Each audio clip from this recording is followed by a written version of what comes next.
அகரம் தொடங்கி சிகரம் தொட்ட தமிழ் அரங்கெங்கும் நிறையட்டும். தமிழ் உறவுகளே, லெட்ஸ் ஸ்டார்ட்.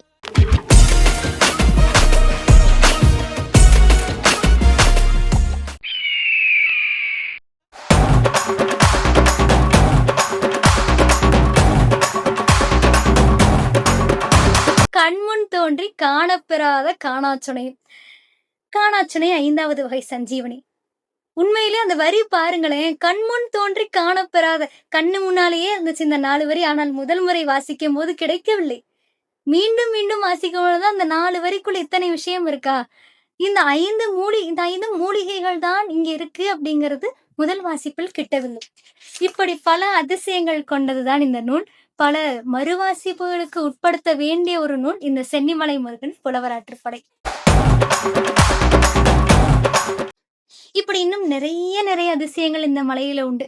இப்ப கூட மூலவருக்கு அபிஷேகம் செய்யக்கூடிய இந்த முளித்தயிர் இருக்கு இல்லையா, அது புளிச்சே போகாது அப்படின்னு சொல்லுவதுண்டு. நிறைய விஷயங்கள் சொல்லுவாங்க இந்த மலையை பற்றி. காகமேறாத கூடமாகட்டும், இப்படி பாறை இடுக்குல இருக்கக்கூடிய புல்லுருவிகளாகட்டும், இங்க இருக்கக்கூடிய ஒரு குகை, பின்னாக்ஷித்தர் குகைங்கிறது பழனி வரையில் அகழ்ந்தெடுக்கப்பட்ட ஒரு குகை அப்படின்னு சொல்லுவதுண்டு. இப்படி இப்ப நம்ம பேரூருக்கு 5 வகை பேரதிசயங்கள் மாதிரி சென்னிமலைக்கும் சொல்லில் மாளாத பேரதிசயங்கள் நிறைய உண்டு. இதையெல்லாம் சொல்லி முடிச்சிட்டு அடுத்த பத்திக்கு போகும்போது, இதெல்லாம் யார் சொன்னா, நம்ம வளமான புலவருக்கு, அதாவது திடீர் செல்வந்தரான இந்த புலவருக்கு அந்த ஊரு பெரியவர் சொல்றார், எங்க ஊர்ல இதெல்லாம் இருக்கு தம்பி அப்படின்னு. இவரும் கேட்டு பரவசப்பட்டு, நான் இப்பவே கிளம்புறேன், இது எல்லாத்துக்கும் சொல்லணும் அப்படின்னு சொல்லி கிளம்புறார்.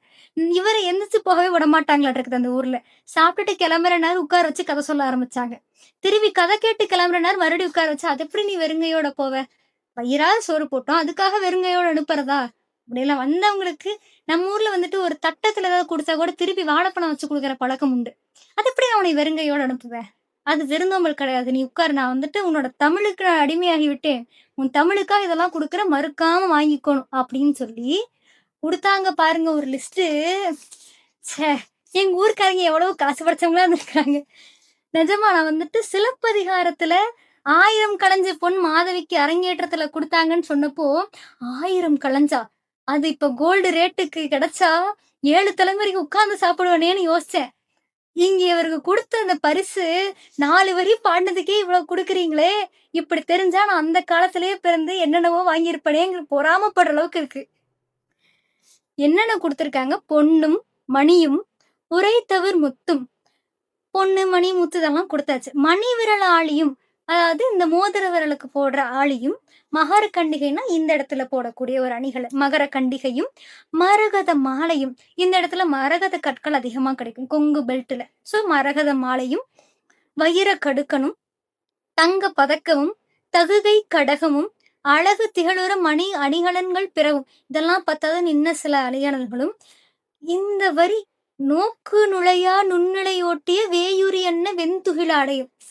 நோக்கு நுழையா அப்படின்னா பார்த்தா நமக்கு இடைவெளி தெரியாத அளவுக்கு நுண்மையான இலைகளால் வேய்ந்த. இப்போ இந்த நிறைய துணிகள் எல்லாம் 4-5 லேயர் ஓட்டும் போது நமக்கு இடையில அந்த இடைவெளி தெரியாது. அப்போ மினிமம் ஒரு 3 லேயராவது ஓட்டுவாங்க இங்க தறிகள் எல்லாம் கேட்டு பார்க்கும்போது. ஸோ அந்த 3 லேயர் ஓட்டினாதான் அந்த இடைவெளி தெரியாத அளவுக்கு நமக்கு ஆடைகள் கிடைக்கும். ஆனா வேயுரி என்ன வெண்துகில் ஆடையும்னு போட்டிருக்கு. வேய்னா மூங்கில். மூங்கிலினுடைய அந்த கணுக்களை தாண்டி மெல்லிசா அதனோட தோலை உரிப்பதே ஒரு கலை. அந்த மூங்கில் வேய் உரிங்கிறது ரொம்ப இருக்கிறதுலே ரொம்ப லேசான ஒரு விஷயமாக, ஒரு கலைகள்ல ஒன்னாவே சொல்றாங்க அதை உரிக்கிறது. அப்படி வேயுரி போல மெலிசா ஒற்றை லேயர், ஒரே ஒரு சிங்கிள் லேயர், ஒரே வரியில நோக்கு நுழையாத நுண்ணிலை ஒட்டிய துகில் கொடுத்தாங்களாம். அப்போதிருந்தே இந்த ஊர் துணி நெய்வதற்கு ஃபேமஸான இடம் போல. கம்பளச் சால்வையும், கவின்தலை பாகையும், சட்டையும் குட்டையும், தரிக்கும் மேலாடையும், நீரும் சாந்தும் நிரல்பட நிறைத்த பொற்பூந்தட்டையும், இதெல்லாம் ஒரு பெரிய தாம்பாள தட்டுல வச்சு பொற்புற எடுத்து அவருக்கு ஆரத்தியும் எடுத்து, ஆர்களி உவகை அகந்தனில் பெருக அறிஞ, கடல் போல உன் மனம் சந்தோஷத்துல திளைக்கிட்டுமடா அப்படின்னு வாழ்த்தி இத்தனையும் கொடுத்தாங்களாம். 4 வரி பாடினாருங்க. இதெல்லாம் கிடைச்சா யோசிச்சு பாருங்க, அம்மானிக்கே டஃப் கொடுப்போம் இப்ப நம்ம, அந்த அளவுக்கு இருக்கு. ஏன்னா ஒரு 1000 களஞ்ச பொண்ணுங்கிறது ஒரு மூட்டையில அடங்கிடும்.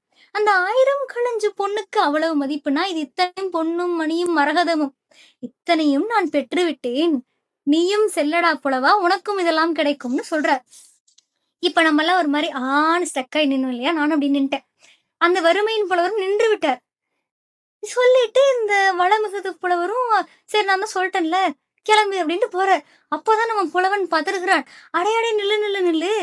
நீ வந்துட்டு நெறைய சொல்ட்டப்பா. நீ ஆரம்ப காலகட்டத்துல வழி சொன்ன நான் மறந்துட்டேன். போன்னு சொன்னா நான் எங்க போறது? போறதுக்கு வழி சொல்ட்டு போ" அப்படின்னு இவரு கேட்கிறார். அப்படி கேட்கும் பொழுது, அந்த நாட்டுடைய வளம் அந்த அந்த பகுதி அப்ப ஆரம்பிக்குது. இந்த நூலுடைய ஒரு 3வது பகுதி, இறுதி பகுதி இந்த நாட்டு வளம்.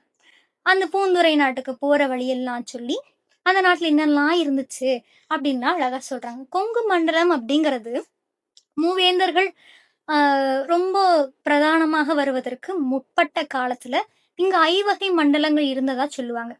சேரம், சோழம், பாண்டியம், தொண்டை, கொங்கு. அப்போ பல்லவம் கிடையாது. பல்லவம் பிற்காலத்துல வந்தது. அப்போ சேரம், சோழம், பாண்டியம், தொண்டை, கொங்கு. இந்த கொங்கு மண்டலத்துல 24 நாடுகள் இருந்ததாம். அந்த 24 நாடுகள்ல முதன்மையான ஒரு நாடு பூந்துரை நாடு. இப்போ எனக்கு தெரிஞ்ச சில சில ஈரோட்டு நண்பர்களிடம் கேட்டா, "அட போங்கக்கா, நீங்க வந்துட்டு மருதமலைக்கும், பீளமேட்டுக்கும் இருக்கிற தூரத்துக்கு சொல்றீங்க. பூந்துரை எங்க கிடக்குது, சென்னிமலை எங்க கிடக்குது" அப்படின்னாங்க. ஆனா பூந்துரை நாடு வந்துட்டு அப்போ இப்ப இருக்கக்கூடிய ஈரோட்ல ஒரு 3/4வாசி வந்துட்டு பூந்துரை நாடாக விளங்கியது. அந்த பூந்துரைக்கு உட்பட்ட ஒரு மலை தான் இந்த சென்னிமலை. பூந்துரைக்கு சென்னிமலை வந்து சேர்ந்த கதைன்னு ஒண்ணு சொல்லுவதுண்டு. அனந்தன்கிற ஒரு நாகமும் வாயுதேவனும் போரிட்ட போது, நம்மளுடைய வடக்கெல்லையா சொல்ற வடவேங்கடம் மேருமலை இருக்கு இல்லையா?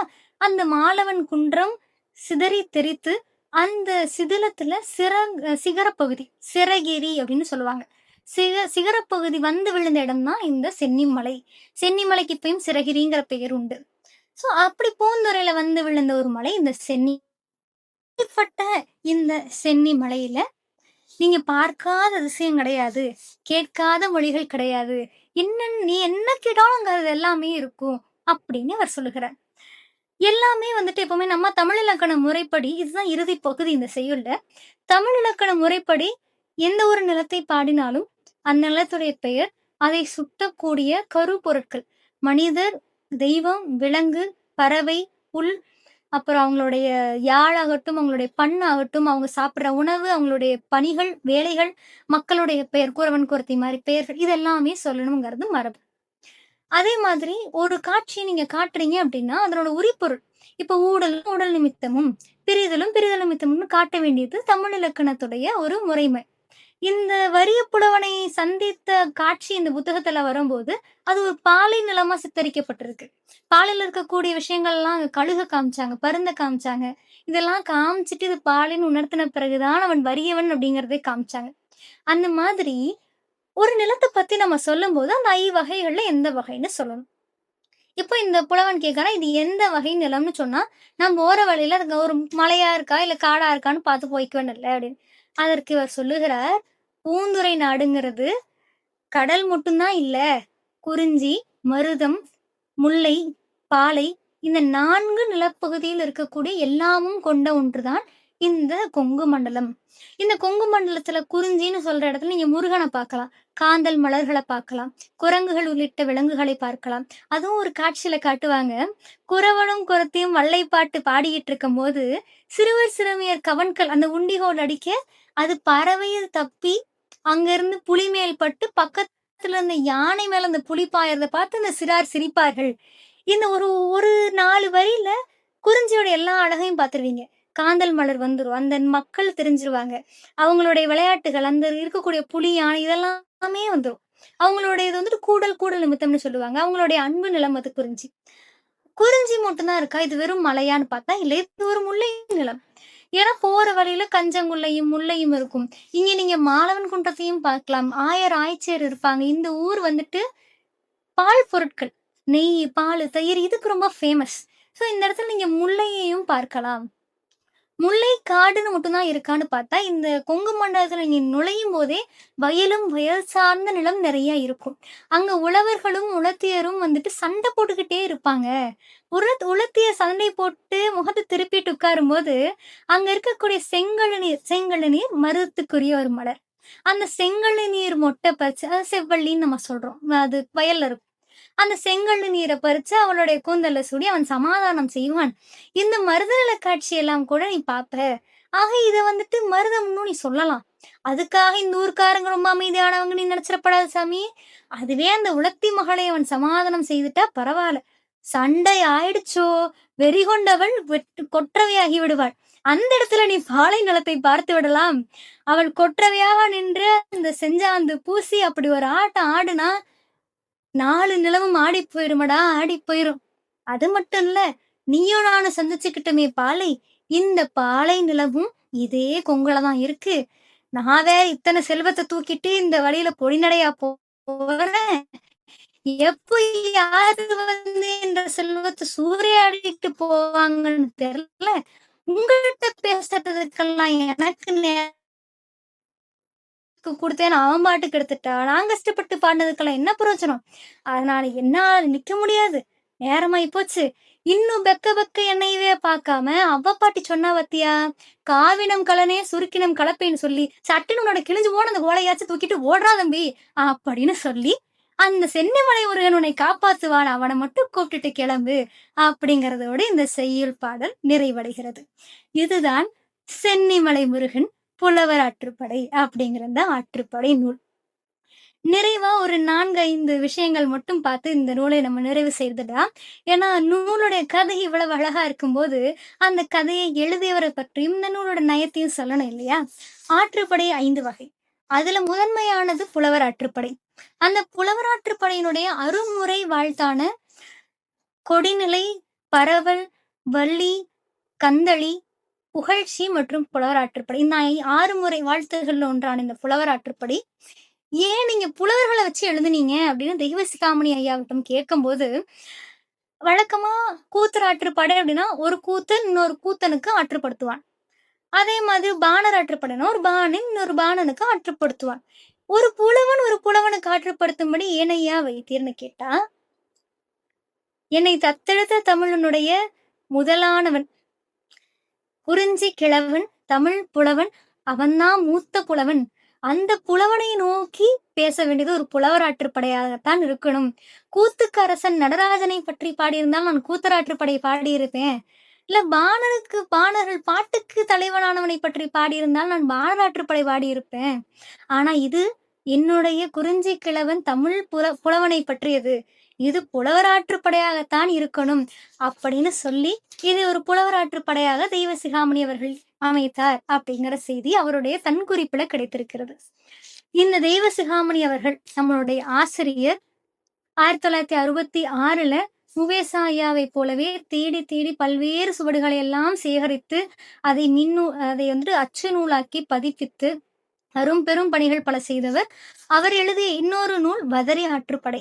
வதரி அப்படின்னா இழந்த மரம். அப்ப இழந்த மரத்துக்கு கீழே இருக்கக்கூடிய சங்கமேஸ்வரர் கோயில் கொங்கு மண்டலத்தில் இருக்க ஒரு புகழ்பெற்ற ஒரு கோயில். அந்த இழந்த மரத்தை சங்கமேஸ்வரரா பாவிச்சு பாடுறது வதரி ஆற்றுப்படை. அப்படி ஒரு நூலை எழுதியவர். மேலும் தமிழினுடைய தொன்மையான இசை நூல் அப்படின்னு சொல்றது பஞ்சமரபு. அந்த பஞ்சமரபு நூலை வந்துட்டு ரொம்ப தேய்மானமான ஒரு சுவடியிலிருந்து மீட்டெடுத்து ரொம்ப கஷ்டப்பட்டு நிறைய வித்துவான்களை எல்லாம் சந்திச்சு அவங்க கிட்ட எல்லாம் கேட்டு கேட்டு கேட்டு அந்த பஞ்சமரபு தொலைந்து போகாமல் அதை அச்சில் ஏற்றியவர் தெய்வ சிகாமணி அவர்கள். இது மட்டுமல்ல, இது போக மேலி விளக்கம் மாதிரி நிறைய தக்கை ராமாயணம் எம்பிரான் கவிராயரால் எழுதப்பட்ட கொங்கு நிலம் சார்ந்து எழுதப்பட்ட ஒரு ராமாயண தழுவல். இப்படி நிறைய நூல்களை எல்லாம் பதிப்பித்து நமக்கு கொடுத்த ஒரு பெருமகனார்.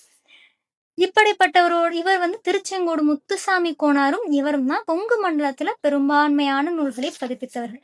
இவருடைய இந்த பணிகளை எல்லாம் சிறப்பித்து எழுதுவதற்கு கொங்கு மண்டல சதகத்தில் இடமில்லாமல் போயிற்றேன் அளவிற்கு மிகவும் மேன்மை பொருந்திய பல தமிழ் பணிகளை செய்தவருடைய வரிகளில் தான் இன்று நாம் புலவர் ஆற்றுப்படையை பார்த்திருக்கிறோம்.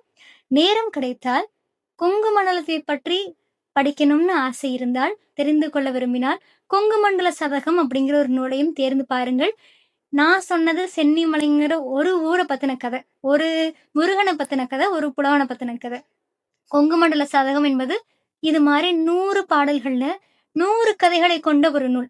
அதனால் தேடல் இருப்பவர்கள் கொங்கு மண்டல சதகத்தையும் ஒருமுறை வாசித்து பாருங்கள் என்று சொல்லி தத்தெடுத்த தமிழுக்கும் இந்த நூலினை எனக்கு முத்தாக எடுத்துக் கொடுத்த ப்ராஜெக்ட் மதுரை தளத்திற்கும் இந்த வாய்ப்பை ஏற்படுத்தி கொடுத்த லெட்ஸ் ஸ்டார்ட் வலையொலிக்கும் எங்களை எல்லாம் வளர்த்தெடுத்த எங்களுடைய குரு மணிகண்டராசு ஐயா அவர்களுக்கும் இவ்வளவு நேரம் அடியேனுடைய இந்த தேன்தமிழ் சொற்களை தேன் பருக விரும்பி வந்த சிட்டுக்குருவிகளாக அமர்ந்து கேட்டுக்கொண்டிருந்த அனைத்து தமிழுள்ளங்களுக்கும் அடியேனுடைய நன்றிகளையும் வணக்கங்களையும் உரித்தாக்கி விடைபெறுகிறேன். நன்றி, வணக்கம்.